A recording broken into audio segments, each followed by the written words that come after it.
following show contains adult content. It's not our intent to offend anyone, but we want to inform you that if you are a child under the age of 18 or get offended easily, this next show may not be for you.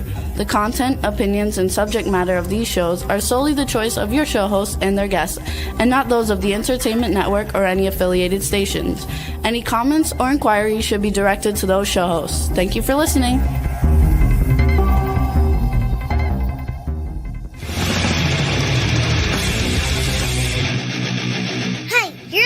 To the Adventures of Pipeman on W4CY Radio.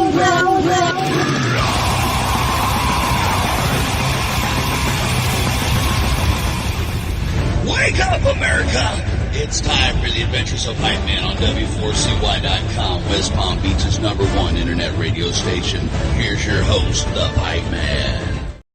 Yo, happy Monday. It's the Positively Pipeman segment of the Adventures of Pipeman here on W4CY Radio. I can't speak today. That's the second time that's happened to me in a week. I better get that checked out.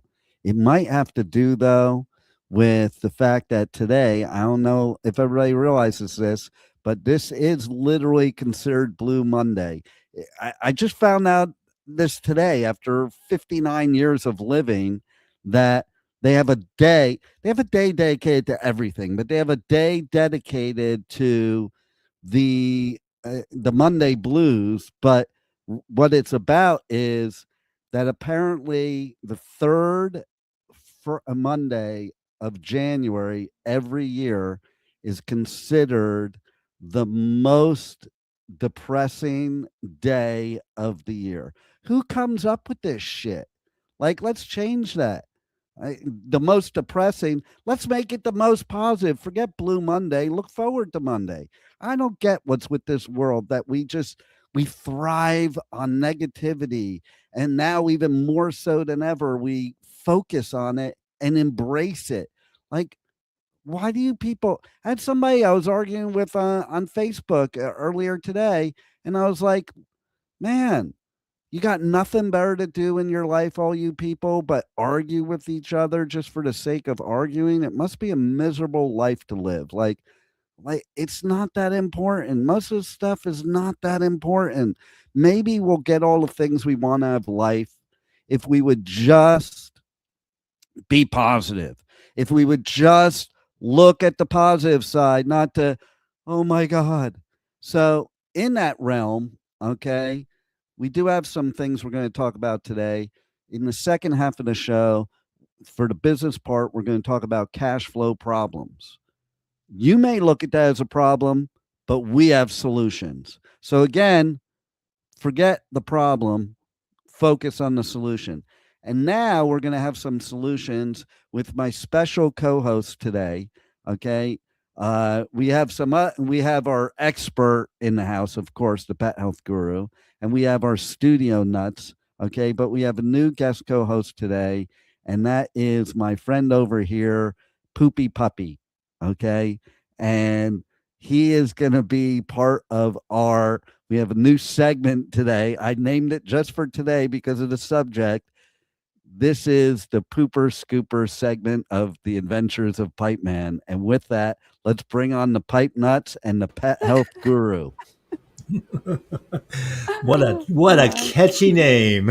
I know. And, I have it so perfectly set up. I didn't even do it on purpose. I noticed while I was talking, it looks like Poopy Puppy has a microphone next to me.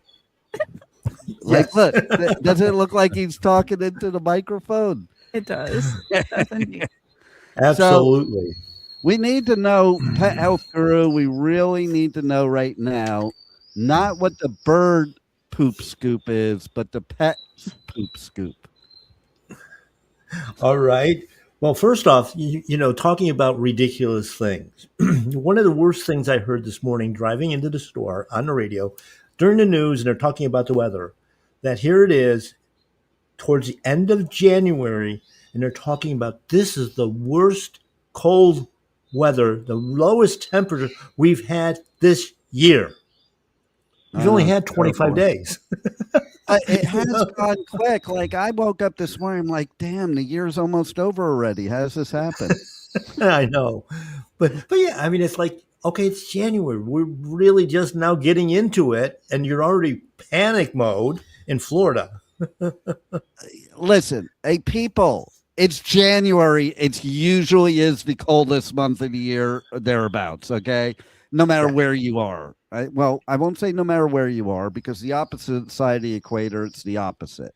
But exactly. you know, definitely here in the United States or anywhere on this side of the equator, except maybe on Rebels' neck of the woods because they're a bunch of rebels. It's cold here. How cold is it there, Rebel? We were very worried that you might not make it to a show today because while you were outside building your snowman, you became the snow lady. Absolutely. Well, it is currently 36 degrees with it feels That like ain't shit. 27.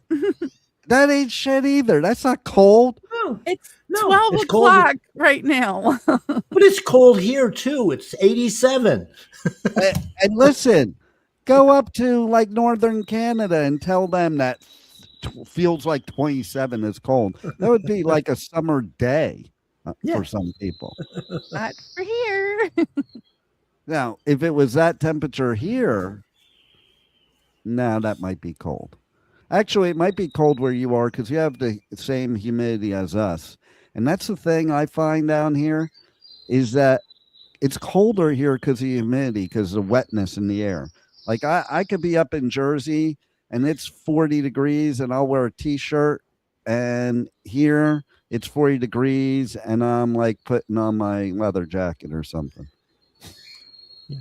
Well, the other part of that too is when you have heavy cloud cover, which you normally get here in South Florida. When that cloud cover's gone, all the heat goes away. Mm-hmm. That's true. Up north in a snowstorm, you walk outside in a t-shirt because it's not that cold. Because snow is only at 25, and of course the temperature is insulating, the clouds are insulating. So, but don't give us a clear night up north because then it's freezing. Oh yeah, totally. And you can always tell when it's going to snow because it gets warmer to snow. Yeah. It is the weirdest thing. Not sometimes. according to the news. Oh. Not according to, the government, not according to the weather service. I want to know why when my pet's poop is out there in the wild during the winter, why it turns white, but not from snow. That's just a drying process. And that's because in the wild, and of course, when we look at a lot of different foods, that white chalkiness is actually extra calcium, extra bone coming out of the body. Mm. And when you're eating more of a meat diet, first off, it's going to be different. And we can get into that in a little bit. But, it's funny on the health side. We have been taught forever and ever and ever. Vomit and diarrhea, loose stools, bad poop, different poop, requires the assistance of the medical community. You have to run and see a white coat. Maybe you want to go to the emergency room for that one. It's so dangerous. Don't fall for that stuff. People don't fall for that stuff. The truth of the matter is on this, though, is basically that's elimination of what we've put in our mouth, through our nose, absorbed through our skin. And everything that goes into the body has to either be used or lose it. And it's a little part of it. Basically, all the things that we're talking about, this is nothing more than housekeeping. It's getting rid of the bad stuff. And what does your doctor want to do? Plug you up. Give you something to stop your vomiting so your body cannot get rid of. I hope my doctor doesn't want to plug me. I know, but that's the honest to God truth. The first thing they do, and it's funny, I do a little thing in my presentations about, a scenario. You're blessed with a young child and you're blessed with a puppy. And you've got you're out working and you've got a caretaker in there, your babysitter, whatever. And you get home, it's Friday night. I finished up the week's worth of work. I just want to go home, relax, maybe pour a glass of wine, you know, and enjoy my family. And you walk in the door, and the housekeeper, caretaker says, I'm out of here, by the way. The dog and the kid have got diarrhea. Have fun. So, of course, the first thing they do is pick up the phone, call the pediatrician. My kid's got diarrhea. Okay. So give them kind of a bland diet, a little bit of food at a time. And, if it's still a problem on Monday, call us. We'll try to get you in Tuesday or Wednesday for an appointment. So you hang up the phone and you call the animal hospital. And you say, my dog's got diarrhea. The first thing that they say to you, and this is programmed, oh my God, this is an emergency. When they said emergency, you know what that did to your bill? That's between $500 and $1,000 added to your bill. You have to rush them in. They give them antibiotics. They give them an anti-diarrheal medication. They put them on fluids. They haven't actually done an exam yet. And then because they did the other three things, they put them on an anti-vomit medication. And it turns out all they did was eat some grass. Yeah. So they plugged up this whole animal. So all that bad stuff is in the body. By the way, you got to keep them there over the weekend. So now you've got a boarding hospital care bill on top of it. Monday afternoon, you get the call, come pick up your dog. The dog is sicker than it was before. Mm-hmm. You got a whole bag full of medications for the next 2 to 3 weeks, and told a whole bunch of stuff that you have to do and avoid and everything else. Change the diet, everything else. In the meantime, Saturday morning, the kid was out in the backyard playing. Same condition, so-called same education on the doctor's parts. What was the difference? The money. Mm. Yeah. Hey, why don't they tell you to leave your kid there overnight? Okay. Would you do it? Because they don't want to be bothered with it. And the truth is on the animal hospitals as well, they're talking about around the clock monitoring and checking and all of that. Most of the time, stay at those animal hospitals all night. All they do is put them in a cage. Yep, and maybe check on them once in a while. I mean, the number of emergency clinics that are out there for pets. The relief vet that's in there spends 70% of their time sleeping. And when you finally walk in the door, I need $5,000 in up front for us to even look at them. That's emergency care today. Wow. So here's my question too, this is important because this happened to somebody I know recently. They were having some stomach issues. An intern, their dog was having some stomach issues. I think that's something called like hypochondria, munchkins, whatever. Yes. Because I always laugh when people's pets end up with the same exact condition. And so this person, who I know very well, of course he thought it was food poisoning. And of course he thought his dog got food poisoning too. They eat the same thing? Well, yeah. So when they go out to eat, he'll feed, like many people, he'll feed the dog some of his food. Okay. But he's very careful with it. But here's the thing. Okay. Takes the dog to the vet. The vet, only tested for everything except what this person wanted tested. And said, no, it's okay. No, didn't test for bacteria. Like that, they tested for parasites. So my question is, does the dog have the same parasites as me, you idiot vet? That's my thing, okay? Why wouldn't you test for bacterial, especially if your patient is thinking, or the patient's parent, or whatever you want to call it, is thinking it could be food poisoning. That's not from a parasite. That's from bacteria. So why wouldn't you test for that? keep the dog sick, I guess, so you can give them more meds, and because they did load the dog up with a bunch of meds. How do you load up a dog or a person with a bunch of meds? Because I see it all the time, and they don't even know what's wrong with you. It happens all the time with humans. You go in, they give you medication, they don't even know what's wrong with you. It's just like, here, take this. If this doesn't work, then call me. We'll put something, and we'll give you something else. Yeah, that's exactly true, because what they're working off of is a cookbook. When somebody comes in and says this, on their computer screen, it says, give this. And they will give you a list of medications. Now, the other thing is there's really no, if you stop and think logically, if it's food, how can it be food poisoning? Your body won't allow you to eat poison unless it's disguised. How is it disguised? With chemicals, flavors, preservatives, all that stuff that they've been working on at least for 50 years that I know of. So it masks that. Basically, when you think you've got food poisoning, you've got chemical poisoning. Now, when you have this whole thing about the owner and or the pet parent and the pet having the same thing, gee, what could it possibly be? Could it be that yesterday I had the exterminator in the house, that I cleaned the whole house with Clorox?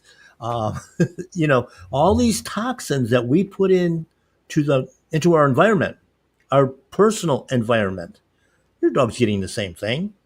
I've talked on many of my shows on cancer, that when I get an animal coming in with cancer and I put them on herbals and diet and all of that, and they're like, okay, will this work? Well, it depends on the body. What else you're going to do with it? And by the way, because cancer is an environmental disease, you're living in the same environment.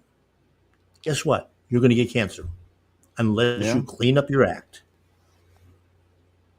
And of course, that's, the body's just getting rid of the bad stuff there.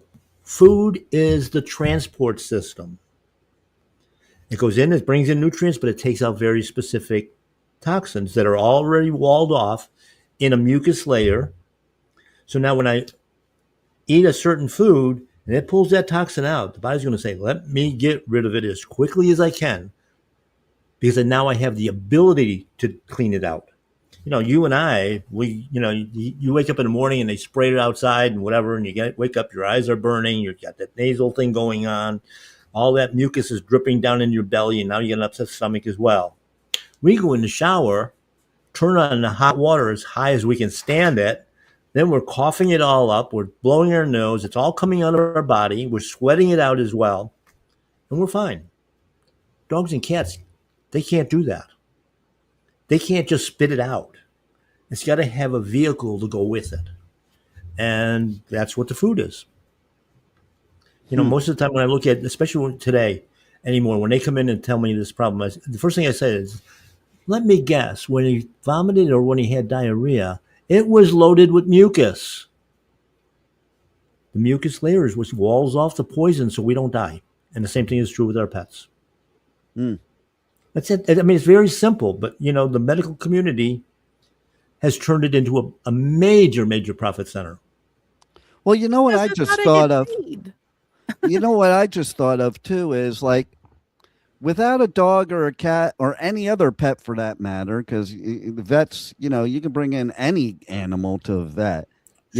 First of all, how do they know every single animal? Okay, number one. There's no possible way. Every animal's different. Second of all, how do they know without the animal being able to tell them stuff? Like I always wonder how vets just know certain things. I don't think they really know is the point. But I mean, come on.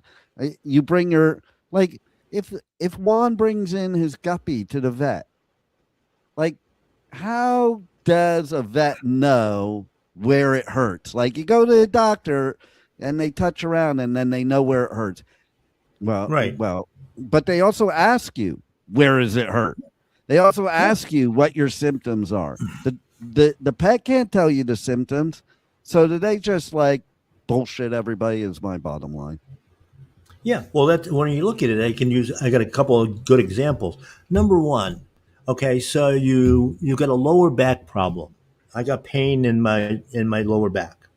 You go to a physician and they give you painkillers. It kills the pain, but you're still doing the same movement the same way, and it's gonna cause problems on the road. You go And worse because you have no chiropractic, pain. Worse because right? you have no pain. You'll do things Yes, you shouldn't be exactly. doing. But Yep. you look at structure, so you go to a functional chiropractor. And they say, "But doc, my back is really, really bad. Lay down on the table." Okay. He starts manipulating your neck. It's like, "No, doc, it's my lower back." He moves a couple things around and says, "Stand up." And it's gone. That's one of the things is the difference in knowing the physiology. But the other part of that is I had actually had a case like this several years back where dog had issues, okay, vomiting and diarrhea, goes to the vet. They did an x-ray. X-ray said, oh, this dog has got a gassy stomach. That's all it is. This is one of the so-called Palm Beach best. A month later, I get a call on a Sunday morning. We're rushing back to the hospital. Dog technically dies walking in the door. They revived it 2 or 3 times later, and it still passed away. They called me and said, what should I do? They said that the dog had a heart attack. I said, put it on ice. I'm going to ship it to the state lab for a necropsy. Doctors don't do that. They're never looking for the real cause of death because in many cases, they're the ones responsible. So I get back the lab results a month later after sending it up to Orlando, and the cause of death, pyometra, which is an infection of the uterus. Now, this happened to be in a dog that was spayed. So now we know that the spay that they did 10 years earlier was botched. Secondary cause was a healing fractured skull. When we investigated it, on that first visit when they took it in for the x-ray, the dog flipped off the x-ray table and landed on its head. Diagnosis was heart attack. Heart had nothing to do with it. Wow. What can Rebel, you do that in that sounds like situation? something that's happened to you. So what can you do in that situation? What can you how can you prove that, or what can you do? Because I don't know The about proof was anybody in else, the but my necropsy. pets are kids, Yeah. Well, the proof is in the necropsy. However, okay, pets are property. They have set amounts of value, if you will, in the community, particularly the veterinary community, but not what is that animal is valued to you. So, I've been around dogs that have sold for $20,000, $30,000, show dogs and things of that nature, even more than that. Stud dogs that are money makers. But to the veterinary community, that dog is worth anywhere between $500 and $1,000. Now, you can sue. Now, you have to take out of pocket probably a minimum of $5,000 to $7,000 to hire a lawyer. And the law is going to give you back maybe $1,000. First off, I'm talking to my attorney. Okay, they're going to give me $1,000. Okay, you're going to take a percentage of that. Okay, so I'm an attorney. I'm going to do a job for $200 or $300 or $400. No, get out of my office. That's I'll give a justice. perfect example of that. And it's not a pet example, it's a me example. So Yeah. I had a heart attack in Hawaii. They screwed it up, almost caused me caused my second heart attack. And I'm not a sue person. I never really have been, but people kept saying I should sue. They have malpractice, blah, blah, blah. And then I thought about it. And I was like, I was pre-med in college. And one of the reasons I didn't follow through was, of course, because I learned it in college why I don't believe in Western medicine. But I also found out that, by the time you're done paying your malpractice insurance and your student loans as a doctor, you're not going to make money until you're in your 50s. I mean, little did I know that would happen fairly quickly, back then, because I'm like 50s. Right. I'm not waiting until my 50s. That's like No. another lifetime from now. But If the you live point, that long. Exactly. But the point is, so I did look into it, and I was calling all these lawyers in Hawaii, and no one would take my call even. Forget taking the case, taking my call. Finally, I got a lawyer that did, and they explained to me why all the other doctors didn't take my call. I mean, all the other lawyers didn't take my call. Because you're never going to win a malpractice suit. Even if you win, this is how crooked the system is. Even if you win a malpractice suit, you still don't get anything out of it and this is what he's explained to me. The reason lawyers won't take the case is because by the time you're done beating the system, you spent so much money that there's nothing left. And there's nothing left for the lawyers either, and so because all the money's going to pay for all the things you had to do to fight the powers that be, Right. So the point is, what's the point of this malpractice insurance too? It's all a bunch of bullshit, So basically the bottom line is I was told you're not going to be able to sue them. Like they're so protected. You're not going to be able to sue them. That was word for word what was said to me, because nobody will take the case and you can't win anyway. It doesn't matter. They're too powerful. Well, that and just the term malpractice is not really defined. It's basically somebody's perception whether he screwed up or not, even if it's proven. But just like, what's going on socially now, a police officer has to use his weapon. What was his state of mind at that point in time? What was the surgeon that was working on you have in their mind? I just saw a statistic that, especially when you get up in the medical community where you're, one of the top doctors or whatever, that something like 40 to 60% of them are druggies because they can't deal with the reality of what's going on in the body. Be and not only please, druggies as in dealing out drugs to people on prescription, or no, because druggies are people that do drugs.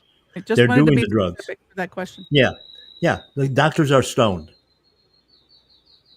And I saw a statistic this weekend that 250,000 deaths occurred because of raw milk last year.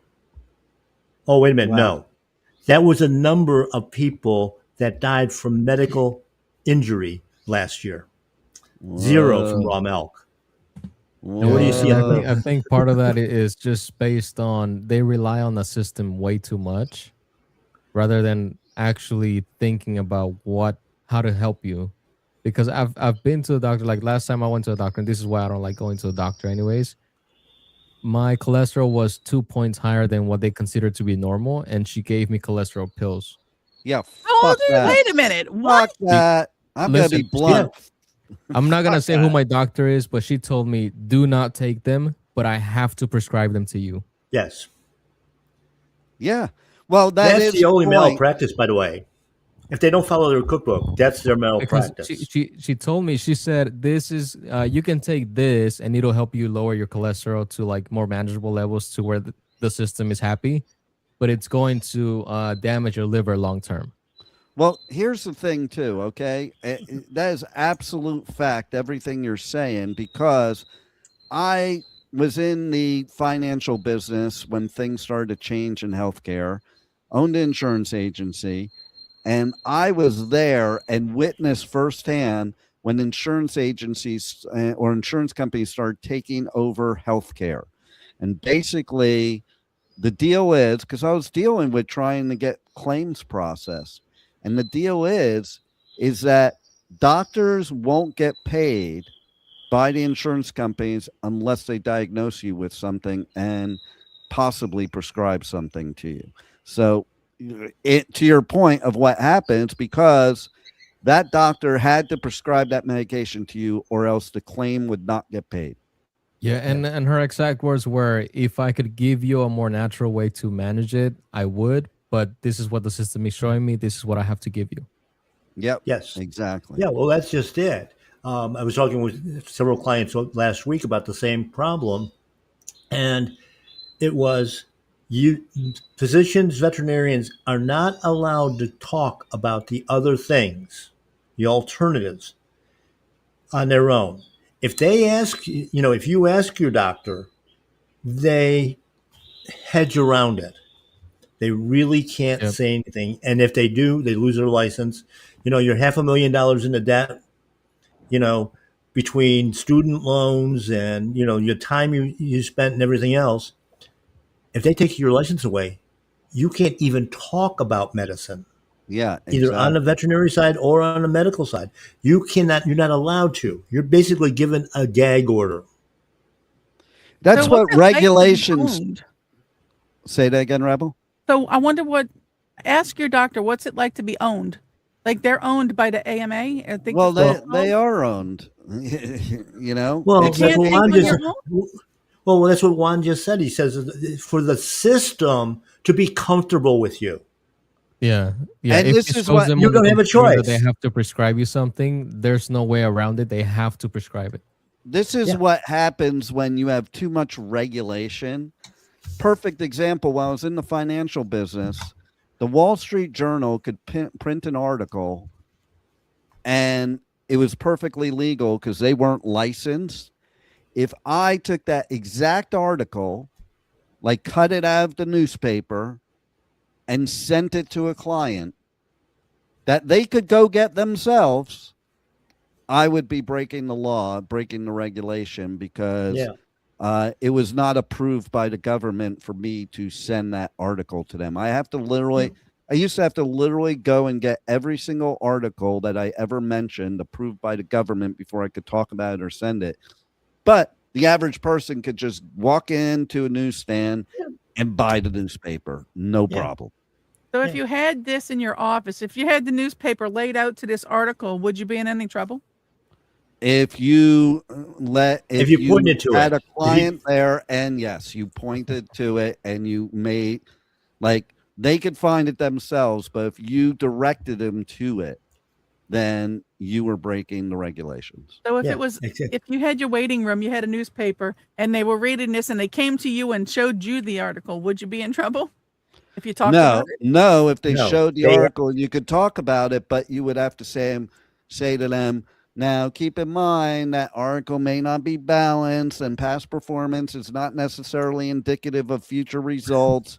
And even though it's printed by a respected publisher, it's just an opinion and there's nothing factual about it, and you cannot make your financial decisions based on that newspaper article. And do doctors say the same thing? This is just an opinion. Yeah. Yeah. No, Yeah, do they yeah. really? Oh yeah, they just- cover their scripted. ass. They when It's they're all talking scripted. about what they're giving you. Yeah, Well, I'm yeah. going to give you this prescription, but this is just my opinion because someone told me I had to tell you this. Do they say that? Are No, you kidding they me? No, No. they, Saying. they beat Now- around the bush, but they cannot tell you directly that they're under strict orders. Yeah, Yeah. exactly. And of course, Take when people we like that. started this topic, of course, to bring us back around, housekeeping. They don't want your body to house clean itself. Mhm. That's why they start out with, vomit and, diarrhea and different poop is different. On all those scenarios too, depending on what you put in your body, depending on what you eat is going to have a profound difference in the way it looks, the way it comes out. Everybody, every time you use the bathroom, it's a brand new experience. You never know.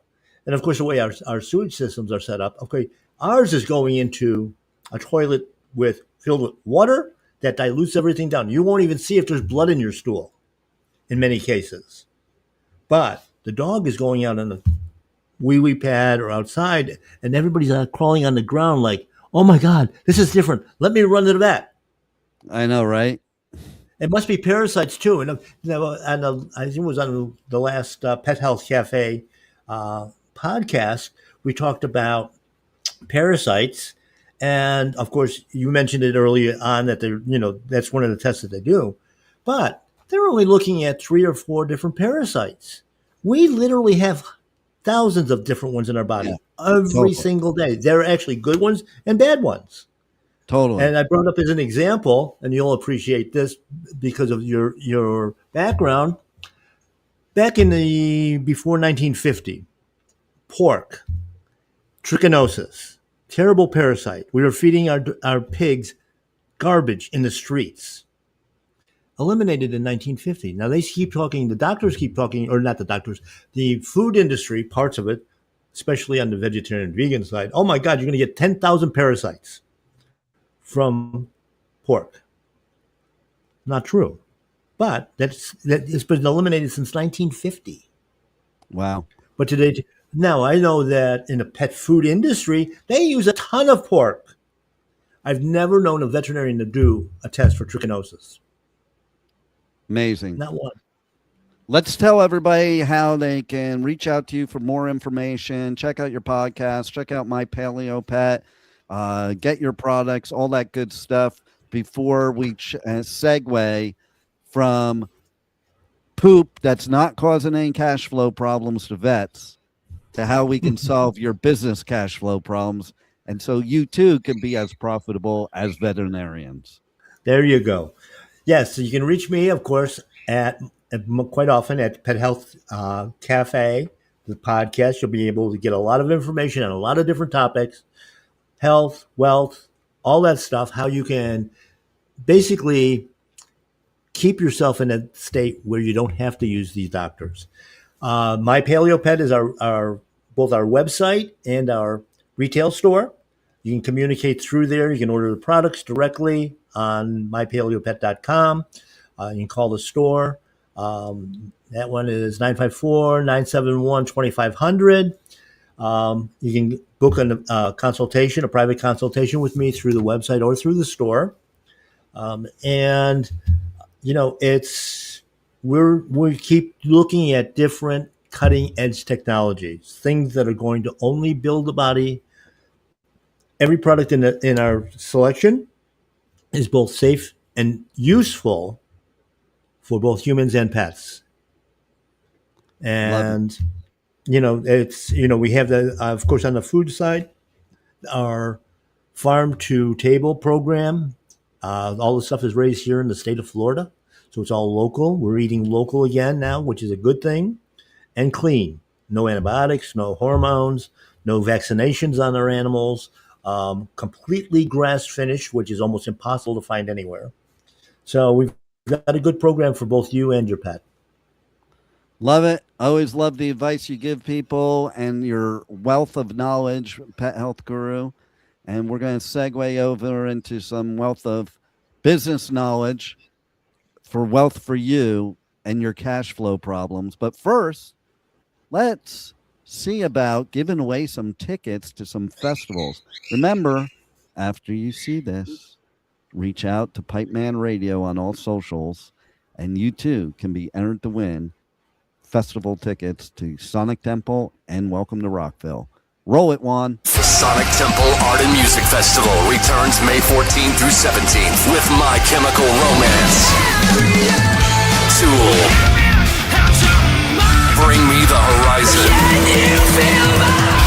and Shinedown. Plus, Pierce the Veil, Good Charlotte, The Offspring, Sublime, Godsmack, Breaking Benjamin, Marilyn Manson, and so many more. Sonic Temple in Columbus, Ohio, May 14th to 17th. Passes on sale now for as low as $1 down at sonictemplefestival.com.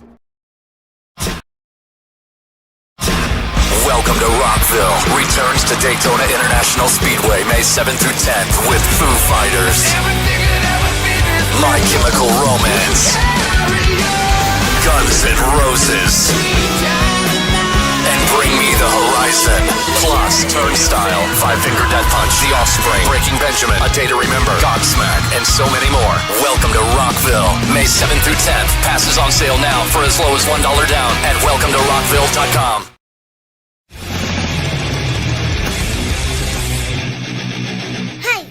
listening to The Adventures of Pipeman on W4CY Radio.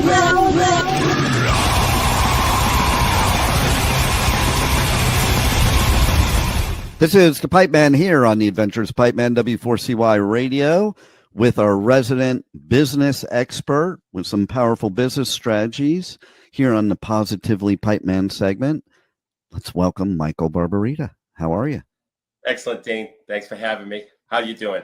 I'm doing great. And like last week, we were talking about ice cream and lines of credit. That's right. And this week, we're talking about solving cash flow problems. Hopefully, that doesn't mean your ice cream's melting. Right. But I do think they kind of go hand in hand. So what advice do you have for our listeners? Yeah. So, cash has hiding places. And it probably takes me about 5 to 10 minutes to look at a balance sheet and really understand where the cash is going. Sometimes it's going, it's hiding in inventory. Sometimes it's hiding in receivables. Sometimes it's hiding in something called prepaid expenses, which is something your bookkeeper will put, like if you had to pay a deposit for a trade show that's happening in the future, that would go into prepaid expenses. Or if you had to make a big deposit on an insurance policy, that would go into prepaid expenses, because that's an expense that would happen every month and it'd be incurred every month, but not all at once, which was, for example, if the deposit is 5 months of insurance, that shouldn't all go to insurance expense in 1 month. It should get spread out over 5 months, and it usually hangs out in prepaid expenses and gets taken out of prepaid expenses and into insurance expense as time passes. And with respect to the trade show, whenever the trade show occurs, that's when the expense occurs. So that's another place. Another place it could be hiding is capital expenditures. If you're buying equipment, or if you have equipment loans. What people don't understand is that when you have an equipment loan, you make a payment of interest and principal. The only thing that goes to the P&L is the interest. The principal piece reduces liability on the balance sheet and doesn't show up on the P&L. So when people make $20,000 and they say, well, where is it? If they had principal payments on equipment loans, or any kind of loan for that matter, of $20,000 or $30,000, they now have a negative cash flow. They made 20 and they 30,000 went to pay down the principal on loans. So people don't understand that. People think if they make 20,000, they could take out 20,000. That creates cash flow problems if you have other things like loans where you're paying the principal on those loans. You're actually expending cash when you make those payments. That doesn't show up on the P&L. So that's really a tricky area for a lot of people, Dean. I see that time and time again. So we have a program called 90 Days to Fast Cash. And what we do, the first thing we do in that program is we find the hiding places where cash is hiding. Now, certainly, we'll look at receivables and we'll explain. We have a number of strategies that we use when it comes to how to manage receivables. And to give you an example, I was just working with a client in the month of October, and that client, I was able to show that client how to pick up $200,000 of additional cash flow in 2 weeks, just by managing the receivables properly. And one thing that's real interesting, I see this a lot in the trades. When a tradesperson goes to a house and finishes the job, it's customary to get paid when the job is finished, not to put it on your receivables. Right. People in the trades have to understand and learn how to manage their receivables, where when they finish the job, they tell the business, the customer, the residential customer up front, we're going to collect a check or get a credit card when the job is done, period. But I can't tell you how many people in the trades just blow off that piece of it and then they have a receivable, and then it never gets paid. Yeah. Right. And so that's cash flow that you're missing out on. That's because their money is hitting in a mattress. It's amazing. It's absolutely amazing to me. But one of the things we do in our 90 Days to Fast Cash program is cash has hiding places. And so we find the hiding places. And sometimes that could reveal, in the case of my client in October, a couple $100,000 of cash flow in a couple of weeks. Yeah. But we also talk about and how to strategically raise prices, something that business owners, and I say the word strategically because there's strategic ways to do that with packaging and bundling, with upsells, downsells, and cross-sells. There's strategic ways to increase prices where it's not even noticeable. Some companies have an opportunity to raise their prices 2 or 3%, and their customers won't even notice it. But that's 2 to 3% more gross profit points, which can be very significant on big volumes. So strategically raising prices, strategically cutting costs. And what we do when we cut costs is we ask the business owner 4 key questions. Is that expense going to help acquire a customer? Is the expense going to help retain the customer? Is the expense going to increase the long-term value of the customer? And is the expense help deliver the product or service to a customer? If it doesn't qualify in any one of those, if the answer is no to all of those, you cut the expense. So we have that was just one example, but we have strategic ways of cutting expenses. We also encourage clients with cash flow problems to increase or get deposits from a customer when they sell a customer. It's customary to get a retainer if you're in the professional services business, or if you're in the trades, obviously get a deposit. Now, I helped one of my clients in the trades. He was given a 10%. He was asking for a 10% deposit, where it was customary in that trade to ask for a third deposit. That increased his cash flow 25% in 2 months because he's asking for the bigger deposit. And people are used to it. Like I think people actually will be a little concerned if it's smaller than the average, to be honest. Like that, maybe it's not legitimate, even though you think you're doing the right thing by taking less of a deposit, you might be, stabbing yourself in the foot, to be honest. And you know what kills me? They never mentioned it as a feature of their product when they were talking to the customer. Okay, so they had a lower deposit, but they never used it as a selling technique. Yeah, that would be a selling point. So I have a perfect example of this. So my dad, that's how I got into the pool and spa business from a very young age. He was in the spa business, and when he was older and his health was ailing, I was helping him with his spa business while I was actually literally starting the radio network. But I was helping him, so I was working like 50 million hours a day. But I came from the investment business, and he had this sales pitch to get people to buy that worked quite effectively for him, where, these $8,000 spas, all you had to do is put a $200 deposit down. And in his mind, he wanted only $200 because he didn't want to spend that money that was coming in and then it be a problem come time when it was to deliver the spa. Now, I came in with a very different attitude coming from the investment business. I got people to pay up front, 100% deposit. And every time, and they didn't even flinch because it's all about how you say it and how you present it, And he used to get actually upset at me for doing that. Don't do that. I don't want to have to give. I'd rather give back 200 if I have to than 8,000. But here's what happened. The people that only put $200 deposits down, they're quick to cancel. Even if they think they won't get the 200 back, because it's just a $200 loss.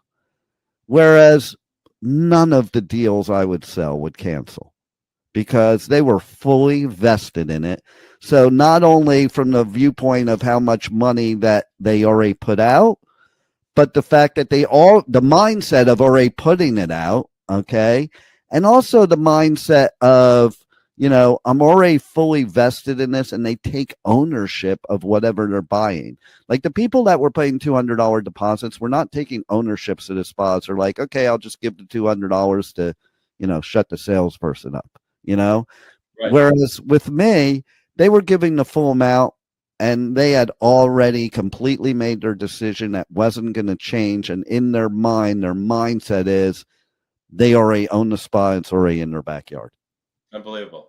And to your father's credit, though, at least he used that as a selling technique. Yes, he did. My clients, when they were doing that, they weren't even using it as a sales technique. Yeah, that's just dumb. There was no benefit whatsoever. Here they are giving an advantage, and they're not even using it in their sales pitch. Oh, I would use it all the time if it were me. Right. They never did. So, it's just one of those things that they're not thinking about. They need someone to help them think about these things. And that's where we come in, Dean.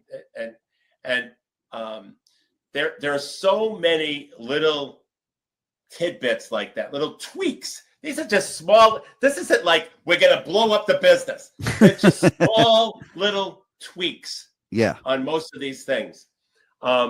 And as we continue with our 90-day fast cash program, we get into upsell, downsell, and cross-sell, because that can have an immediate impact, as well as compelling offers. We get deep into that. I've had clients increase business and increase cash flow at the same time by generating more compelling offers, risk reversals, and adding more value to the product, and bundling and packaging, being indifferent to the outcome, having a time limit on when the offer is good for, having scarcity where they only have 3 appointments left, or they only have 3 units left. All those things have added to their cash flow because they're able to turn the sale quicker by having the compelling offers. Yeah. And so our 90-day to fast cash program, and we guarantee increasing our clients' cash flow by at least 50% in 90 days, or we give all the money back. We don't, and that's, and we talk about how that's calculated and so forth up front, but we guarantee our performance. That's our risk reversal to your audience.